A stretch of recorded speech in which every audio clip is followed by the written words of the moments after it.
Hello à tous, c'est Laurita, plus connue sous le nom de Laurita Socaliente sur les réseaux sociaux.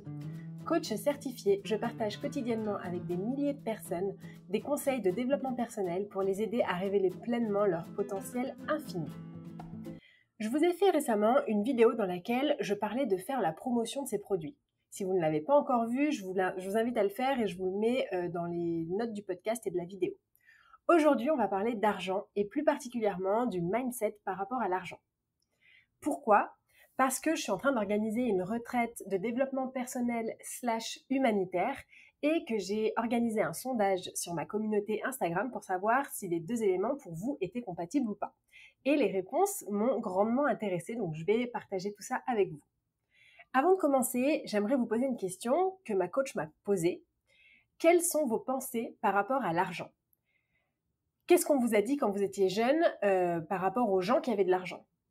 Personnellement, j'ai souvent entendu des critiques sur les gens riches et par exemple, quand j'étais petite, j'avais l'impression que c'était des gens qui avaient des yachts, qui buvaient du champagne, qui arnaquaient le système, surtout les politiques, et qui faisaient souvent polémique. L'argent, c'est ultra tabou, surtout en France, alors que, à mon sens, il n'y a pas vraiment de quoi. En fait, je vous ai fait un podcast sur les tabous d'ailleurs, et si c'est pas déjà fait, allez l'écouter parce que j'explique pas mal de choses et les raisons pour lesquelles vous ne devriez pas avoir de tabou. L'argent, ça fait partie de tous les tabous qu'on a en France. Pour moi, il n'y a pas vraiment de quoi avoir un tabou par rapport à ça. Je vous explique. Depuis que je suis aux États-Unis, je me rends compte de la différence d'état d'esprit avec la France. En France, c'est limite mal vu en fait d'avoir de l'argent ou même de dire qu'on a de l'argent, alors qu'en réalité, c'est une ressource absolument géniale qui permet de faire de choses énormes. Donc ça, je vais revenir après dessus. Je sais que tout le monde n'est pas d'accord avec moi, mais moi, c'est comme ça que je vois les choses. Pour moi, l'argent, si vous voulez, c'est neutre. C'est un outil, en fait, en somme. Je trouve ça fascinant, l'écart de perception qu'il y a entre la France et les États-Unis. Aux États-Unis, les gens qui ont de l'argent promeuvent leurs produits, ils sont hyper fiers d'avoir de l'argent, ils sont hyper enthousiastes, ils utilisent des superlatifs et ils y vont à fond dans la pub. Personne ne se sent mal à l'aise ou cache son salaire, ils en parlent ouvertement et moi je trouve personnellement cela vraiment génial. En effet, parler d'argent, d'une part, ça permet de savoir un peu comment se situer, par exemple, quand on cherche un job, mais aussi, ça permet d'avoir de nouvelles idées pour devenir encore plus riche. Je vous donne un exemple.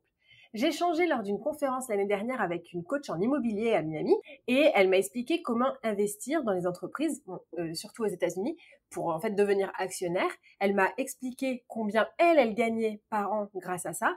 Et du coup, ça m'a permis de, moi, avoir une idée un peu plus globale et de voir si j'avais envie de m'engager dans cette voie-là ou pas forcément. Et en France, il faudrait presque s'excuser de faire de la publicité. Il faudrait s'excuser de gagner de l'argent. Il faudrait s'excuser de réussir socialement.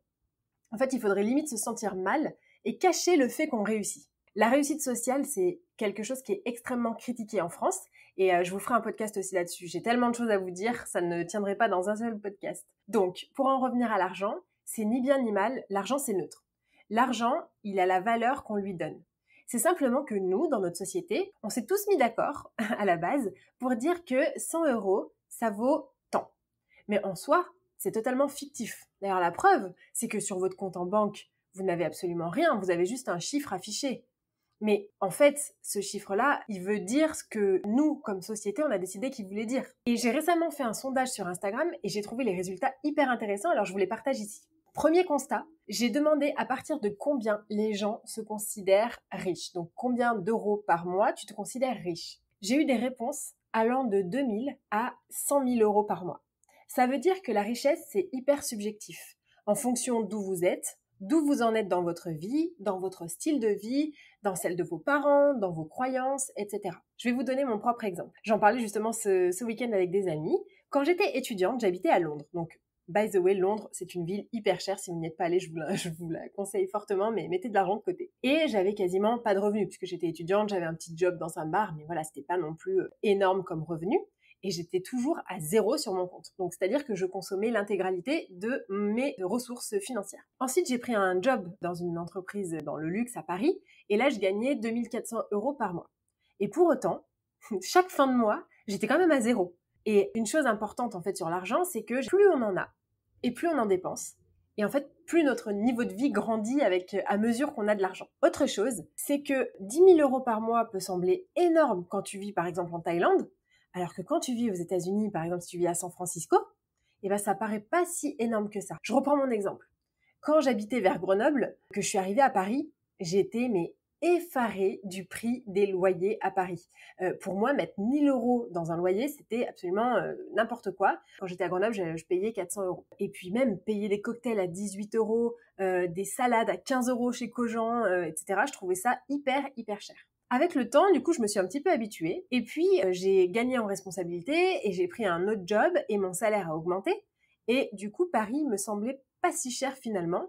Alors que maintenant que je suis aux États-Unis, eh bien, les États-Unis me semblent hyper chers. Par exemple, quand je suis arrivée à Miami, j'étais effarée de devoir payer 2 500 € de loyer, 28 $ pour un avocado toast ou 100 € par mois pour un abonnement à la salle de sport. Et maintenant que ça fait 1 an que je suis là, eh ben, limite, je trouve ça ok, en fait, de payer autant. Et quand je vais à San Francisco, par exemple, mais je suis estomaquée de voir que les loyers, ils sont, pour la même chose qu'à Miami, quasiment 3 fois plus chers. Donc, vous voyez, tout est relatif en fonction de votre niveau de vie, en fonction de votre salaire, en fonction de votre style de vie aussi. Deuxième constat, j'ai demandé qui a déjà acheté quelque chose par rapport à une publicité ou suite à une publicité. Et quasiment 15% des gens m'ont répondu que non. Alors ça, pareil, je trouve ça hyper faux. Même si tu n'as pas cliqué sur le lien spécifique d'une publicité ou que tu ne t'es pas rendu direct en magasin après avoir vu une pub à la télé, quasiment tout ce qu'on achète provient d'une pub. Le bouche à oreille, by the way, c'est aussi de la pub. Les logos, les vêtements, les trucs comme ça, les pubs, genre toutes les images un peu subliminales, tout ça, c'est de la pub. Il n'y a absolument rien qu'on achète qui ne provient pas initialement d'une publicité. L'iPhone, c'est de la pub, par exemple. Maintenant, parlons plutôt du manque d'argent. Ceux qui disent, et j'en ai fait partie longtemps, je n'ai pas d'argent. C'est ceux qui, plus ils en ont, plus ils en dépensent. Je disais ça par exemple quand j'habitais à Londres. Je disais, mais j'ai pas un rond. Et pour autant, je sortais beaucoup, j'allais souvent au restaurant, je buvais beaucoup d'alcool, je chopais chez Zara et je rentrais souvent en France. En réalité, l'argent, c'est comme le temps. C'est une question de priorité et ça dépend où est-ce qu'on le met. Si tu as un ordinateur, que tu as un iPhone, que tu sors au restaurant, que tu pars en vacances, ça veut dire que tu n'as pas d'argent. Ne pas avoir d'argent, c'est se demander si ce soir tu vas pouvoir manger. Là, oui, effectivement, là, tu n'as pas beaucoup d'argent. Après, effectivement, tout est relatif. Tu peux peut-être me dire, moi, je pars une fois par an en vacances. Et là, ok, peut-être que tu as moins d'argent que quelqu'un d'autre. Toutefois, tu pars en vacances. Ça veut dire que cet argent-là, tu décides de l'allouer à des vacances. Tu pourrais l'allouer ailleurs. Je vous ai parlé de ça, en fait, quand je faisais le BBG, d'ailleurs. Parce que pour moi, l'argent, c'est un peu comme le temps. Donc le BBG, pour ceux qui ne le savent pas, c'était un programme sportif sur 12 semaines. Et certains me disaient, alors que moi je me levais tous les jours à 6 h du matin pour faire mon sport, j'avais pas d'enfants à l'époque, tout le monde me disait, mais non, mais ça c'est bien beau, mais moi j'ai des enfants, tu crois que j'ai que ça à faire, etc. Et maintenant que j'ai ma fille, je peux affirmer que oui, même avec des enfants, tu as le temps de faire du sport. Je vous ferai un podcast par rapport au temps parce que c'est pareil, pour moi c'est un sujet hyper intéressant et ça me passionne de voir qu'on a tous 24 heures dans la journée et qu'il y a des mères de famille qui font du sport, qui s'occupent de leurs enfants, qui s'occupent de leurs entreprises, qui passent du temps avec leur mari. Donc en fait, avec ces mêmes 24 heures-là, peut-être qu'elles utilisent à bon escient leurs 24 heures, alors que d'autres peut-être un petit peu moins. Mais bon, ça c'est un autre sujet. Donc depuis que je suis coachée par une businesswoman incroyable américaine, j'ai appris à dépenser intelligemment. En 2019, j'ai dépensé pas loin de 10 000 $ de formation, de coaching, etc. J'ai aussi dépensé en publicité Facebook. J'ai dépensé pour assister à des conférences, à des séminaires. Et en réalité, pour moi, dans ma tête maintenant, je vous le dis ça aujourd'hui, mais il y a quelques années, j'aurais jamais dit ça. En fait, pour moi, je n'ai pas dépensé, mais j'ai investi. Je vois maintenant l'argent comme quelque chose qui m'apporte, comme un investissement plutôt que comme quelque chose qui me coûte quelque chose. Et lorsqu'on travaillait sur le syndrome de l'imposteur, justement avec ma coach, elle me disait, ton travail, il est qualitatif. Tu as passé beaucoup de temps dessus. Et les gens ne te donnent pas de l'argent comme ça gratuitement. Surtout lorsqu'on est entrepreneur, les gens investissent sur toi. Ils investissent parce qu'ils pensent que tu peux leur apporter quelque chose, que tu peux les aider. Et ça, c'est généralement ce qu'on ressent quand on a le syndrome de l'imposteur. On est là, oh, mais mon Dieu, je vais faire payer des gens, mais je suis pas légitime. Je vais leur demander, par exemple, 100 €, mais mon Dieu, mais je les mérite pas. Alors qu'en réalité, si, vous méritez les 100 € qu'on va vous donner parce que vous allez fournir un service derrière. L'argent, c'est pas facile à gagner, on est d'accord. Et ceux qui en gagnent beaucoup, eh bien, ce sont des gens qui se sont donné les moyens d'en gagner. Alors, vous allez me dire, oui, mais moi, j'essaie d'en gagner et pour autant, j'en gagne pas beaucoup. La réciproque n'est pas forcément toujours vraie. Mais en tout cas, toutes les personnes qui ont de l'argent aujourd'hui, à part peut-être certains cas où vous avez eu un héritage ou des choses comme ça, et encore, quand tu reçois ton héritage, a priori, si t'en prends pas soin, il s'évapore. Donc, ça veut dire que tu as fait en sorte de garder un peu d'argent. La plupart des gens riches se sont donné les moyens d'être riches. L'argent, c'est encore vraiment un problème pour la plupart des gens, alors qu'en réalité, l'argent, c'est pas le problème, mais c'est l'usage qu'on en fait le problème. L'argent en lui-même, comme je vous le disais tout à l'heure, c'est neutre. C'est seulement un outil, une ressource, épuisable d'ailleurs, transférable. En fait, c'est un peu comme une énergie. Ça va, ça vient, ça circule entre les personnes. Grosso modo, on a un grave problème en France en ce qui concerne l'argent parce que, par exemple, une séance de coaching ici, ça peut coûter mais facilement 300 € par heure. En France, c'est encore perçu comme beaucoup trop cher. Pareil, ici, les gens n'hésitent pas à investir, par exemple, 200 $ ou à peu près 180 € dans un legging de yoga parce qu'il est de bonne qualité, parce qu'il respecte la planète. En France, on préfère davantage acheter plein d'articles de fast fashion, donc Primark, Zara et compagnie, plutôt que de mettre de l'argent dans un seul article de qualité. Alors certains vont me dire, oui, mais les salaires en France, ils sont moins élevés qu'aux États-Unis. Alors c'est en partie vrai, et encore ça dépend, mais faut pas oublier qu'en France, une fois qu'on te donne ton salaire net, eh ben t'as tout inclus.